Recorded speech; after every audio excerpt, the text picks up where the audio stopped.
when they're done well. But turning a barn into a successful contemporary-style family home can be a real design challenge, especially given restrictive conservation policies and a limited budget. But neither of these obstacles deterred Nicolas Ty. When he spotted a barn for conversion on a couple of acres, he saw the opportunity to create an open-plan modern home.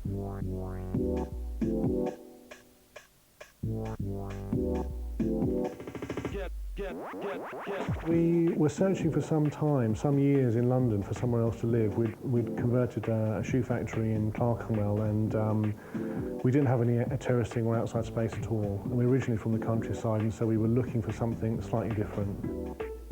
When we purchased the building, it was derelict and empty as a grain store, but it was sold with detailed planning permission.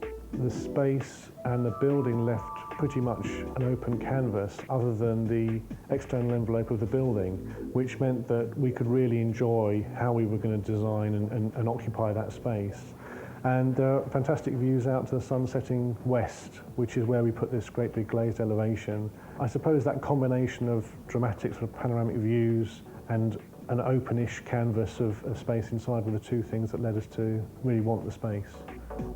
Planning permission included 6 bedrooms and 2 levels. The 6 bedrooms didn't quite work for us because we wanted to create some double, triple height spaces that created a feeling of spatial volume, which otherwise would have been devoid if we'd just run a first floor right the way through the building.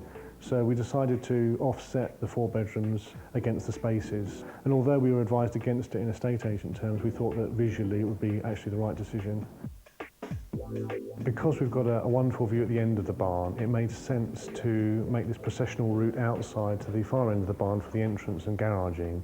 Coming into the house, it's effectively a processional route through the house, which is taking you through a series of open spaces that have their own functions within them. So there's a kitchen space, the dining space that we're in now, a fire space, which is quite a snug sort of area in an open plan living space, and then up to the main living room, which has the views out to the end.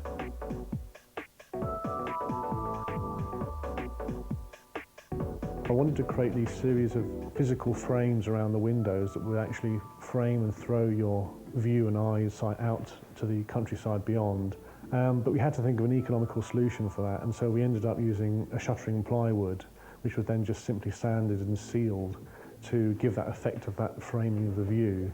The offset of that cheap material was that we wanted to use a high quality window, which was a triple glaze Scandinavian window system. And then we also incorporated some recessed blinds in the tops of all the frameworks of the windows so that they're not actually impairing on the vision out to the countryside. We spent about a year building the building, where I was controlling the building, project managing and bringing in subcontractors, and then finish off bits and pieces as and when we could afford to during the year or so that we've lived here up to now. I suppose the best advice I could give is something that I've learnt over the course of the self-builds I've done, which is that there are ways in which you can design details which can be economical so that you can then spend the money on bits and pieces of fittings and fixtures that make the difference for how a space looks. So I think it's just efficiency of the materials and spending it in the right places, which is the most important thing.